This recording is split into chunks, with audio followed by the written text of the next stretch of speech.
Satu hari tidak kurang 80 orang, 150 orang, 200 orang mati terbunuh hanya demi berebutan makanan di tengah malam. Tidak siang, tidak malam hari ini pembantaian terjadi dan tidak ada lagi yang meliput. Sementara puluhan ribu yang mau masuk dicegat. Itu semuanya terbungkus dan bisa dialihkan dengan perang Iran-Israel ini. Ngertilah ini, pahamlah kita wahai saudaraku. Tidak sedikit makar yang sedang mereka persiapkan agar sempurna rencana jahat dan busuk mereka menghabisi umat yang ada di jalur Gaza, Palestina. Allahumma sholli ala sayyidina.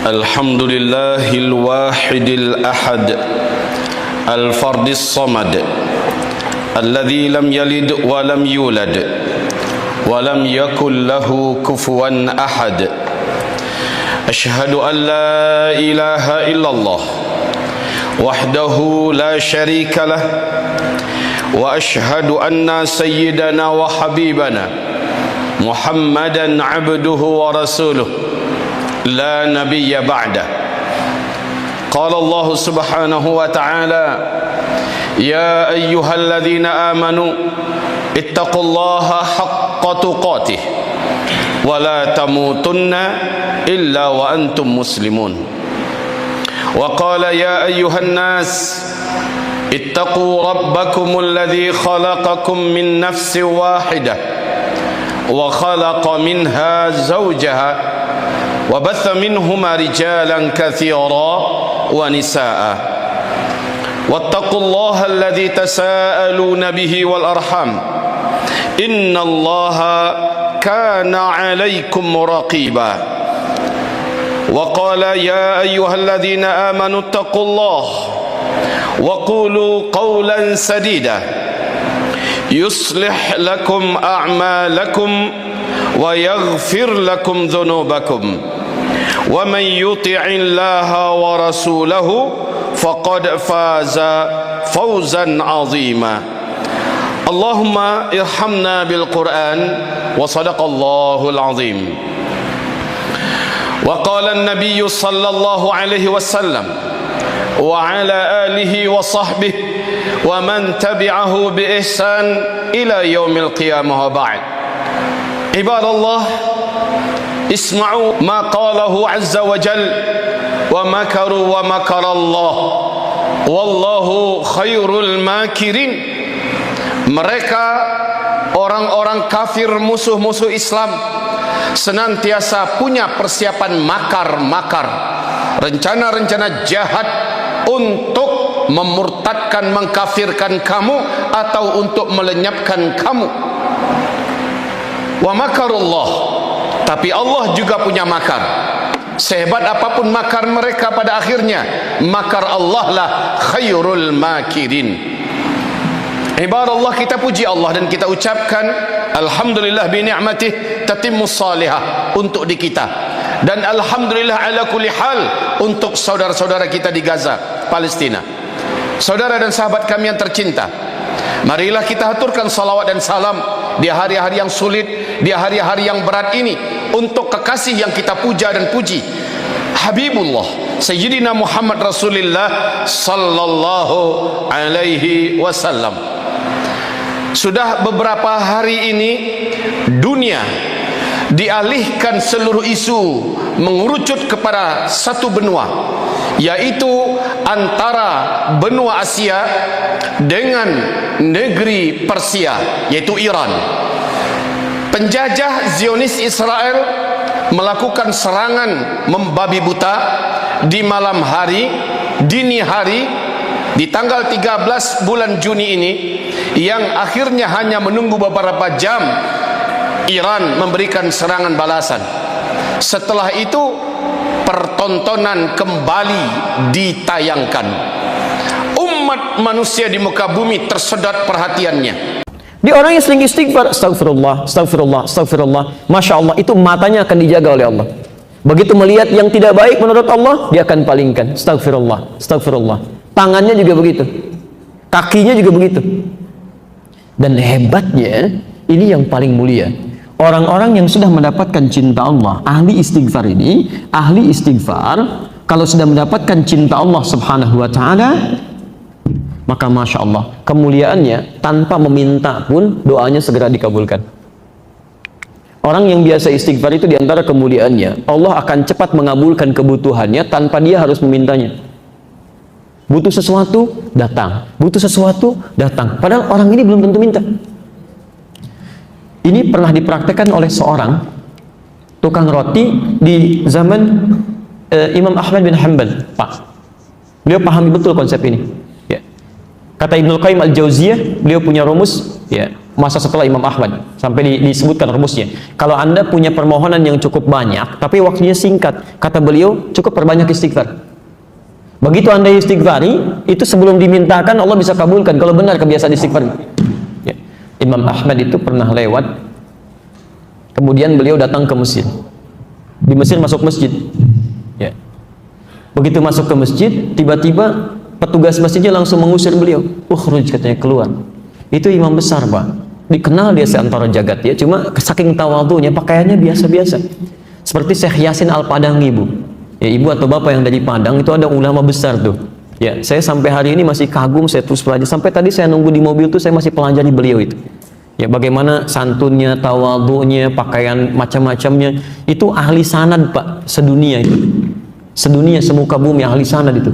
Ya, itu luar biasa, Masya Allah. Pakaian, tampilan sederhana, macam-macam. Jadi kalau Anda ke Mekah itu belum kenal pertama kali, mungkin nggak akan kenal kalau itu ulama besar tuh. Kadang-kadang orang tawaf beliau bawain air, zam-zam, setelah selesai dikasihin, duduk pakai sarung begini, pakai kaos, tapi muridnya ada yang dari Mesir, ada yang dari Mekah, ada yang dari macam-macam, itu luar biasa. Ya. Nah, yang paling menarik, Imam Ahmad itu sederhana luar biasa. Ini nggak tahu, ukhruj, katanya, keluar. Imam Ahmad karena paham fikih, kata beliau, ana astarih qalilan, saya istirahat sebentar. Lah, barrah. Barrah itu sudah mulai kasar. Barrah. Kata Imam Ahmad, astari, da'ni astari. Nggak apa-apa, tolong perkenankan saya istirahat sebentar, saya capek, katanya. Rawah enta, rawah. Ya. Rawah itu sudah lebih kasar lagi dari kata roh.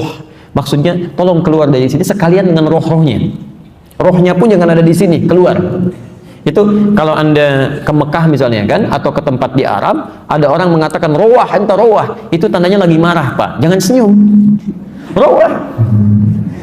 Itu musir, ya. Musir itu, suruh pergi. Kalau bisa rohnya pun jangan di situ, pergi, kata orang ini. Imam Ahmad keluar, kemudian di teras itu beliau juga sandaran, disuruh pergi lagi. Begitu keluar dari masjid, jalan beliau, singkatnya bertemu dengan makhbaz, tempat jualan roti. Ya, syar'i rati, menjual dengan syar'i. Ya, baik. Dia setiap datang orang lewat melihat, masya Allah, kalimatnya bagus sekali. Imam Ahmad lewat dipanggil, Syekh istirahat mana? Syekh, tolong istirahat di sini dulu. Kelihatannya capek kan ya. Begitu bikin, perhatikan beda antara sari roti dengan syar'i roti. Yang ini setiap diaduk begini, astagfirullah. Dibikin begini, astagfirullah. Ini astagfirullah. Selalu istighfar. Kata Imam Ahmad, ya Syekh, ma faidatu istighfarika? Apa faidahnya istighfar kamu itu? Imam Ahmad tahu, cuma ingin menguji ini. Apa manfaatnya, katanya. Perhatikan, wallahi demi Allah, katanya, tidak pernah saya membiasakan istighfar ini kecuali Allah selalu mengabulkan doa-doa saya. Selalu mengabulkan doa-doa saya. Cuman wallahi cuman satu aja yang belum terkabul sampai hari ini. Mudah-mudahan Allah sebelum mengabulkannya sebelum saya wafat atau dia yang kembali pulang duluan. Apa itu, kata Imam Ahmad? Wallahi saya bermohon kepada Allah supaya bisa dipertemukan dengan Imam Ahmad bin Hanbal sebelum saya meninggal atau beliau yang meninggal duluan. Kata Imam Ahmad, Allahu Akbar, rupanya saya diperjalankan ke Mesir ini, masuk ke rumah Allah sampai diminta keluar sampai ke sini gara-gara istighfar kamu ini, katanya. Jadi bisa digerakkan gitu. Itu istighfar, Pak. Itu kemuliaannya luar biasa. Tapi tolong jangan lakukan itu kepada saya gitu. Anda bisa istighfar, masya Allah. Makanya ahli surga itu, ahli surga yang biasa istighfar, surganya istimewa, bukan surga biasa. Itu ada di Quran surah ke-51 ayat 18. Lain, Pak, bonusnya itu lain. Ya. Dia ditempatkan di taman surga. Ya. Taman surga itu kemuliaannya beda dengan surga biasa. Kalau Anda insya Allah masuk surga, kalau di surga biasa itu yang melayani pelayan surga. Namanya wildanun mukhalladun. Ya, kalau laki-laki dilayani oleh bidadari surga, kalau perempuan oleh pangeran-pangeran surga, cantik dan gantengnya tak terlukiskan. Kata Nabi, nggak usah dibayangkan, ma la ainun ra'at wala udhunun sami'at wala khatara 'ala qalbi bashar. Nggak pernah kelihatan oleh pandangan kita, nggak pernah terdengar oleh telinga, bahkan dipikirkan pun nggak akan seperti itu. Itu masih kelas biasa. Tapi taman surga yang ngasih langsung semua Allah. Kok hari ini ombaknya luar biasa itu. Ternyata mau jumpa orang Sukarara, Kecamatan Sakra Barat, bukan Gaza Barat ya. Kita doakan negeri kita supaya Allah amankan selalu. Kalau negeri tidak aman, bagaimana mau ibadah? Bagaimana mau buat tabligh akbar? Mau tabligh akbar dur di atas. Maka kita mesti prihatin saudara kita di Palestina, di Sudan, di Mali, di Libya, di mana-mana ya. Dan negeri paling santai, negeri paling aman hari ini negeri kita. Alhamdulillah. Jangan mau diadu domba.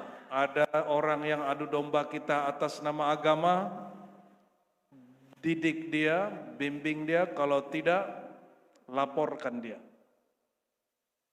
Ada yang bawa-bawa politik, bubarkan politiknya.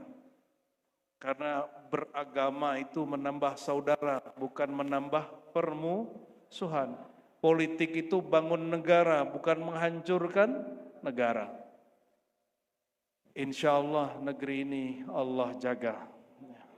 Saya tidak tahu sampai kapan negara kita bertahan, tapi kita berdoa selama orang-orang yang mengkaji Allah, yang membahas tentang cinta Rasulullah masih hidup, maka negeri ini akan kita pertahankan. Amin ya Rabbal. Ini hadiah dari para wali, para kiai, para ulama, bahkan mereka mengganti sila pertama dengan lafaz yang lebih umum menjadi ketuhanan yang Maha Esa supaya negara ini utuh. Karena kalau orang bahas hanya hukum fikih dan syariat, orang suka bertengkar. Semakin tinggi ilmunya, semakin dia menyatu. Jadi ini aneh juga nih, orang jauh dari Jakarta pembahasannya syariat, tarekat, hakikat ma'rifat. Kirain orang Jakarta aja yang bahas begitu ya. Orang Lombok, Kampung Sasak ini lebih ngeri lagi ternyata.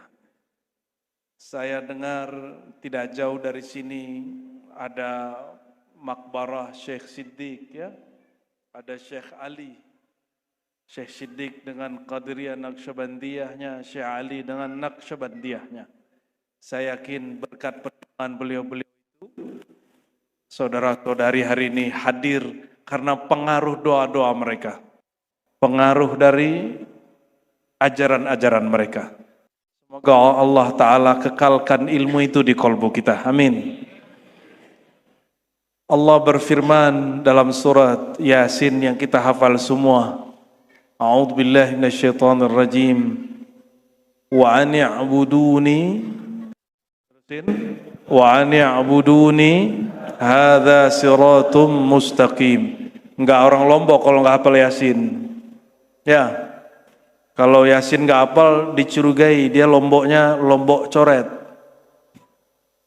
Wa an ya'buduni, dan bahwa u'buduni, terjemahan syariatnya salatlah kamu, sembahlah kamu kepada aku, sembalun sembahlah aku. Ini bukan cocok logi Pak. Saya juga meneliti bahasa Sasak. Dulu kita meneliti bahasa Jawa kuno, bahasa Melayu kuno, dapatlah sitik-sitik. Kolil-kolil dapatlah ya. Ani abuduni, jadi ada seorang wali, dia menjelaskan itu dan dapat ilham di tempat itu, maka dia sebut tempatnya sembah ulun. Sembahlah aku, sembalun. Terjemahan syariatnya apa? Sembahlah aku, beribadahlah kepadaku, solatlah 5 waktu. Itu terjemahan versi syariat. Maukah saudara-saudara ini kepala tunduk kepada yang tidak dikenal? Mau nggak? itu orang bodoh. Yang menundukkan kepala kepada yang dia tidak kenali itu jahilun murakkab, orang bodoh sebodoh-bodohnya.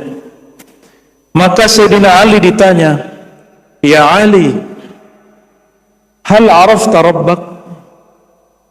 Wahai Ali, apakah engkau kenal Tuhanmu? Apa jawaban beliau?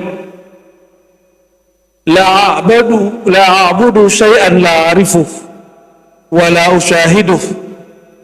Aku tidak akan menyembah sesuatu yang tidak aku kenal dan tidak aku pandang. Maka ditanya oleh muridnya ini, "Oh, berarti kau memandangnya?" "Ya, aku menyembah yang aku pandang, bukan yang aku tidak pandang." Inilah yang kita lafazkan pada syahadat, asyhadu, aku bersaksi. Saksi syariat dengan mata jasad, saksi hakikat dengan mata basirah, saksi ma'rifat dengan mata sarirah. Bagaimana dalam thariqah? Kita tinggalkan sebentar. Thariqah itu urusan wirid-wirid, kholwat-kholwat, suluk-suluk, zuhud, kurangi makan bernyawa, banyak-banyak puasa, banyak-banyak begadang, berzikir. Itu thariqah. Thariqah itu banyak. Tapi Allah mengatakan,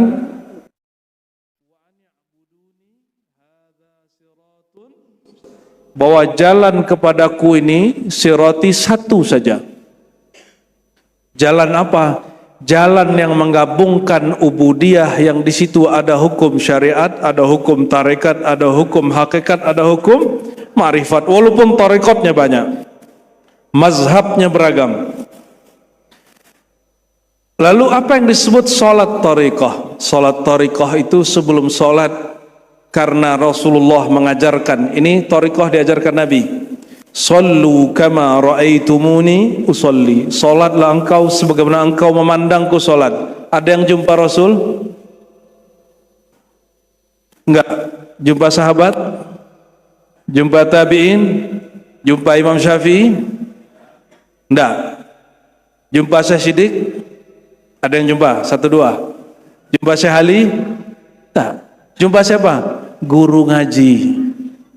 Jumpa guru mursyid.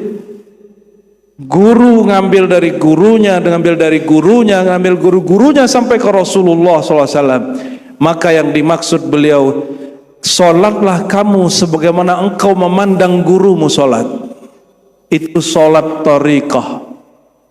Disebut dengan rabitatul syekh, rabitatul mursyid, mengikatkan pandangan khayali, pandangan imajinasi kepada guru.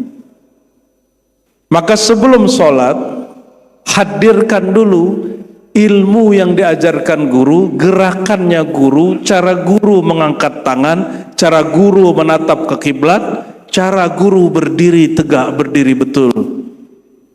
Itu namanya sholat secara tarekat. Sudah punya guru? Baru guru syariat? Mesti ambil guru tarekat. Ambil guru yang mengajarkan zikir qalbu, lalu kita bisa mengenang dia sebelum sholat. Tes. Mana yang lebih sahih? Ini. Meledak nanti nih. Oke, coba. Allahumma sholli ala sayyidina Muhammad. Jadi siapa yang mengajarkan sholat tarekat? Rasulullah sendiri. Bukan buatan sufi, bukan buatan mursyid, bukan buatan Imam Bahuddin Naqsyabandi, bukan buatan Syekh Abdul Qadir Jilani, bukan buatan Syekh Saman Abdul Hasan Syazili, bukan. Itu ajaran Nabi Muhammad sallallahu alaihi wasallam. Sallu kama ra'aitumuni sholli, hadis sahih riwayat Imam Bukhari. Salatlah engkau, caranya bagaimana? Sebagaimana engkau lihat aku salat.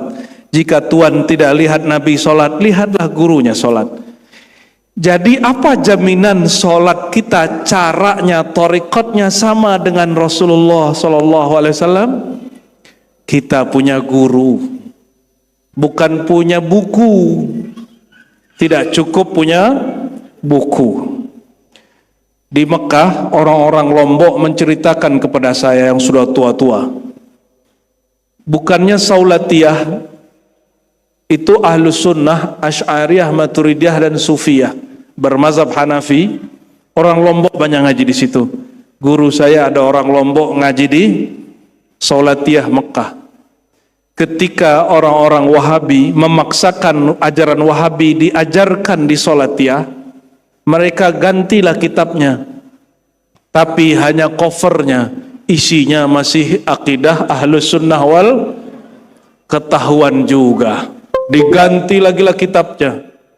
Jadi kalau kita hanya belajar lewat buku, covernya bisa menipu, cetakannya boleh salah, tapi kau belajar lewat guru, guru punya ruh, punya nyawa. Ruh nyawa itulah yang menyambung rasa kepada nyawa gurunya, nyawa gurunya terus sampai kepada nyawa ruhani Rasulullah Sallallahu Alaihi Wasallam.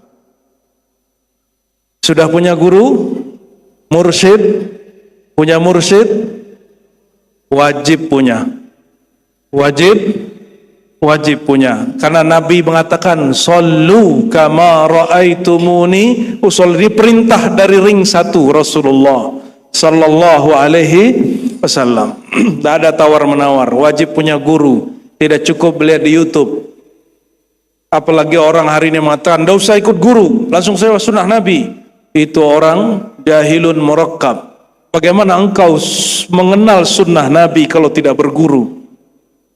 Ternyata maksudnya jangan berguru ke orang Lombok, berguru kepadaku saja. Itu maksud dia ya. Jadi nggak boleh berguru ke Syekh Tuan Abdul Majid, Tuan Siddiq, Syekh Ali, nggak boleh, ke kami saja ya. Nauzubillah summa ya.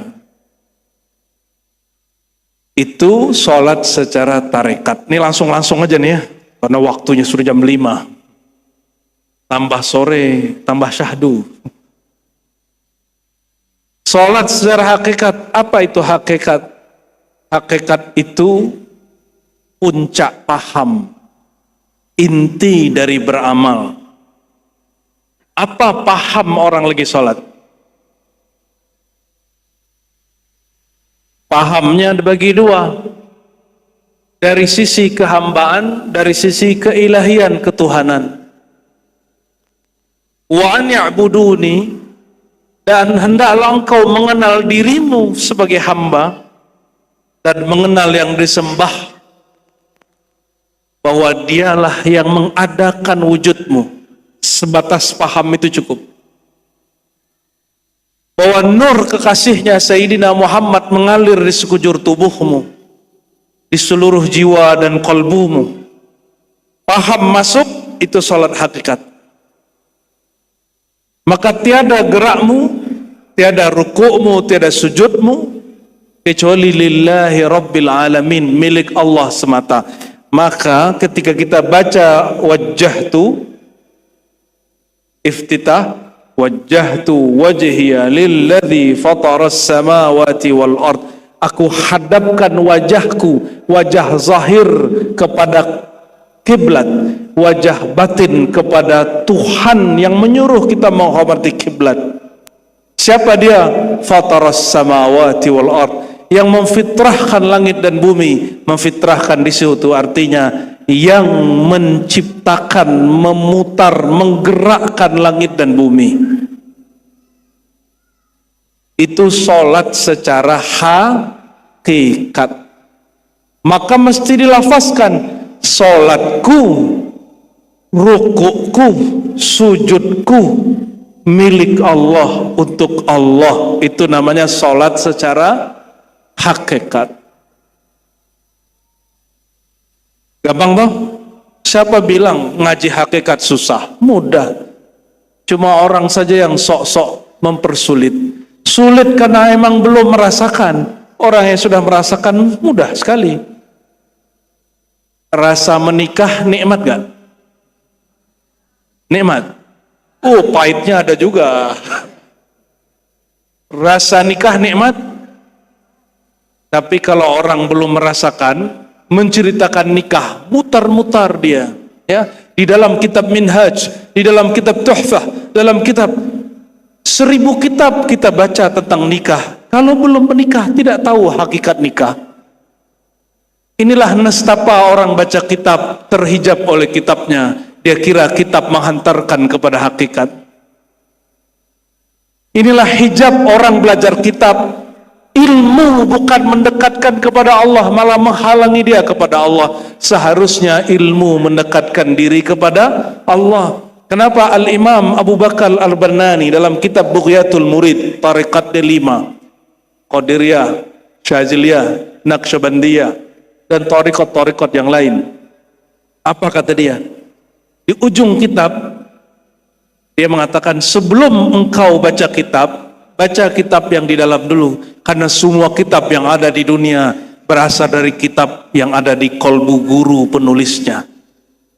Orang kalau nulis buku, nulis skripsi, nulis tesis, disertasi, nulis risalah, itu langsung ditulis atau dipikirkan dulu di pikirannya. Kalau para sufi, dia rasakan dulu dalam zauq kolbunya. Itulah kitab kolbu. Baru diturunkan dalam kalam. Ceramah ini pun sebuah kitab. Saya baru tahu judulnya pas mau turun. Kata Umi, tahu nggak kamu apa tema hari ini? Nggak tahu. Temanya apa? Kasihlah flyernya. Oh, ganteng juga orang di situ ya. Allahumma sholli ala Sayyidina. Akhirnya kalau orang sudah faham kitab yang sebenarnya, apa kata Allah? Iqra kitabak. Secara tafsir, Iqra kitabak, bacalah laporan amalmu nanti di akhirat. Tafsir bil ma'thur dengan riwayat. Tapi tafsir bil isyari, apa kata imam kita? Bacalah kitab yang ada di kolbumu. Setiap kita zikir, kita sedang menulis kitab. Setiap kita berbuat amal baik, kita sedang menulis kitab. Setiap kita berbuat buruk, kita sedang menulis kitab. Kitab mana yang Tuhan tulis? Kitab mana yang Bapak Ibu tulis? Itulah nanti yang keluar. Tidak mungkin orang menulis kitab di kolbunya, kitabnya hitam, keluarnya putih. Tidak mungkin. Dan para ahli thariqah menulis kitab asma di kolbunya, disebut nama Allah, la ilaha illallahu Allah. Makanya orang syariat tidak suka. Orang syariat bid'ahkan zikir Allah, Allahu Allah. Padahal di kitab syariat ada yang membolehkannya. Kalau ngomong syariat banyak debatnya, ya. Banyak debatnya. Panjang perdebatannya. Sudah berapa sholat itu? Sholat syariat sudah. Syariat ikut ajaran Nabi Muhammad SAW yang zahir. Namanya hukum fikih. Tarekat tadi sudah. Tarekat sudah apa? Menirukan gerak Nabi. Karena kita tidak jumpa Nabi, tirukan geraknya guru. Ketika membayangkan guru, akan tembus sampai membayangkan Rasulullah SAW. Disebut di dalam thariqah namanya Rabithah. Awalnya Rabithatu Syekh, Rabithah kepada Tuan Syekh. Nanti ujungnya Rabithatun Nabi SAW. Terhubung kalbu hamba kepada kalbu Nabi Muhammad SAW. Jika sudah sampai di situ, barulah dia sampai di puncak thariqah. Jika belum, nanti dia dapat ijazah hanya dari gurunya. Tapi jika kolbunya tembus sampai ke Rasulullah, Rasulullah yang ngajarkan dia zikir langsung. Sidi Ahmad bin Idris al-Idrisi, salah satu ulama ahli hadis. Apa kata dia? Awalnya aku diajarkan Syekhu Fulan bin Fulan. Lalu karena berkat menghubungkan hati kepada Tuan Syekh, aku dipertemukan dengan Nabi Allah Khadir Balia bin Mulkan yang kita sebut Nabi Khidir. Ditalkinlah beliau zikir la ilaha illallah Muhammadur Rasulullah fi kulli lamhatin wa nafasin adada ma wasi'ahu ilmullah. Ada yang mengamalkan itu di sini? Coba ikuti. La ilaha illallah Muhammadur Rasulullah في كل لمحة ونفس عدد ما وسعه علم الله. Dia ulang 3 kali sebagaimana Nabi Khidir membacanya 3 kali. Dia amalkanlah beberapa waktu karena dia tasdik, taslim, tasdik membenarkan, taslim menerima bulat-bulat. Dia dihantarkan langsung, rohaninya dijumpakan dengan rohani Rasulullah. Rasulullah jasadnya sudah wafat, tapi rohani masih hidup. Karena ruh tidak pernah mati. Yang merasakan mati nafs, jiwa, sedangkan ruh tidak pernah mati. Kata beliau Sidi Ahmad bin Idris Al-Idrisi, fara'aitun nabiyya sallallahu alaihi wasallam wa ma'ahul Khadir alaihi salam. Lalu aku diperjumpakan dengan rohani Rasulullah sallallahu alaihi wasallam dan bersamanya Nabi Khidir. Falaqqanani misla malaqqananil Khadir alaihi salam. Lalu beliau baginda mentalkinkan, membimbing aku la ilaha illallah Muhammadur Rasulullah fi kulli lamhatin wa nafasin adada ma wasi'ahu ilmullah. La ilaha illallah Muhammadur Rasulullah fi kulli lamha, setiap detik, setiap kejap waktu, setiap gerak waktu, wa nafasin, setiap nafas, sebanyak ilmu Allah. Kalau kita baca itu setara dengan baca tahlil sealam semesta secara hakikat. Secara apa? Hakikat itu paham. Jadi talqin yang diajarkan Nabi Muhammad secara rohani, Nabi Khidir rohani kepada Sidi Ahmad bin Idris Al-Idrisi, namanya talqin tauhid la ilaha illallah hakikat, karena isinya faham.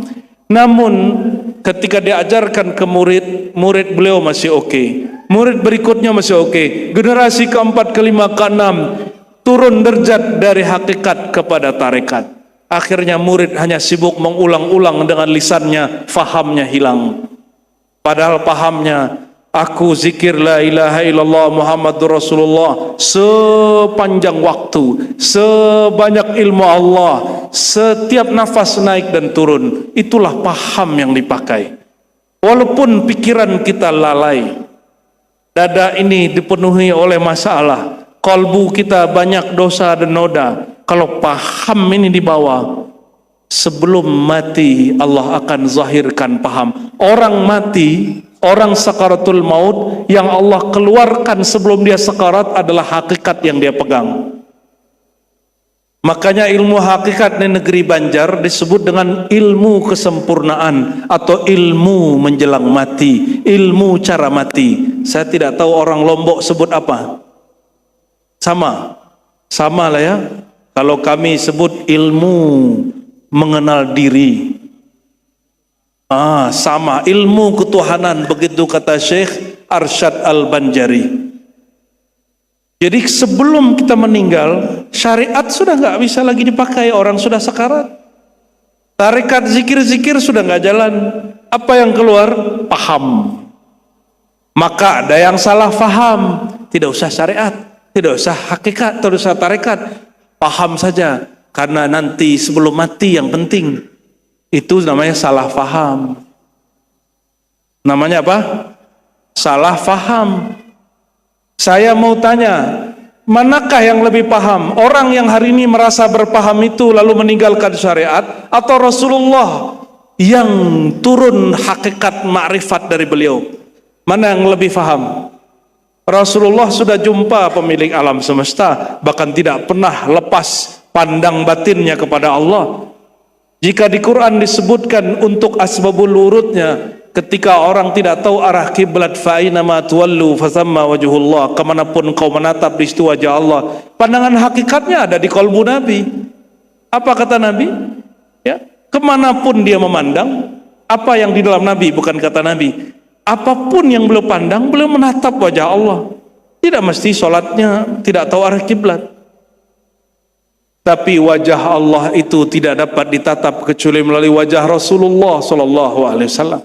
Maka yang mengajarkan hakikat tidak melalui syariat Nabi Muhammad SAW. Hakikatnya tertolak, matinya mati zindik.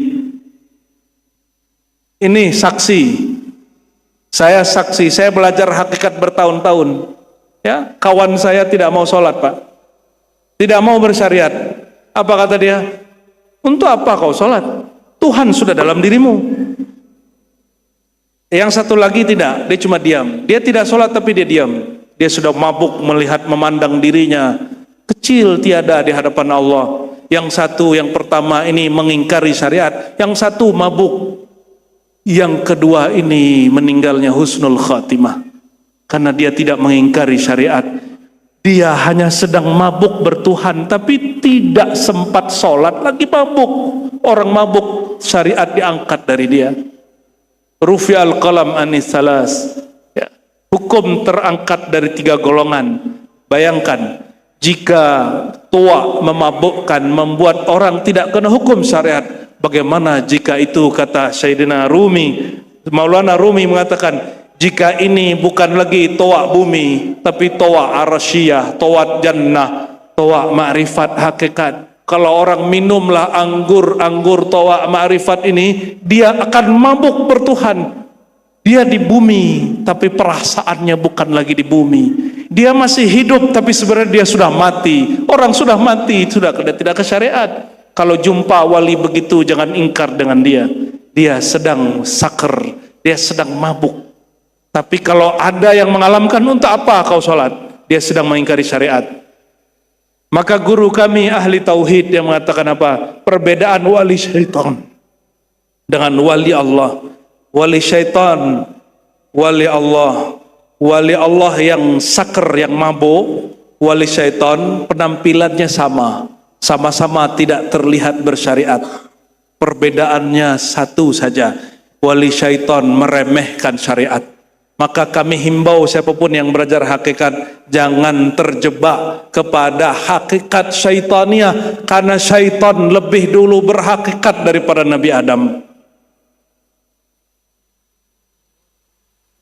Syaitan lebih dulu berhakikat daripada Nabi Adam dicipta, syaitan sudah zikir ribuan tahun, sudah berhakikat. Maka dengan alasan hakikat itu dia tidak sujud kepada Adam. Ditanya oleh Allah, kenapa engkau tidak mau sujud wahai Adam? Dia bicara hakikat asal muasal diri. Dia bicara ma'rifat diri. Apa kata syaitan, iblis? Khalaqtani min nar. Anasirku dari api, anasir dia dari tanah. Dia bicara anasir, Pak. Ilmu 4 unsur yang dibagi-bagi, yang sudah dibagi oleh ulama-ulama ahli hakikat di negeri kita. Jangan dikira orang bahas anasir sudah kenal Allah, belum tentu. Siapa tahu syariat hakikat dia hakikat syaitania. Kalau di riwayat kitab ulama ahli hakikah, iblis menjawab dengan jawaban yang lain. Apa kata iblis? Ya Rabb, bukankah sujud hanya kepada engkau, kepada Adam? Dia menyalahkan semua malaikat dan menyalahkan perintah Allah. Jadi inilah ciri-ciri hakikat syaitan. Ada perintah syariat, usjudu li Adam, ini syariat. Sujudlah kepada Adam. Paham hakikat dia, meremehkan itu. Tanda dia belum paham siapa yang menyuruh. Yang nyuruh Allah. Dia berpaham terhadap Allah. Apa kata dia?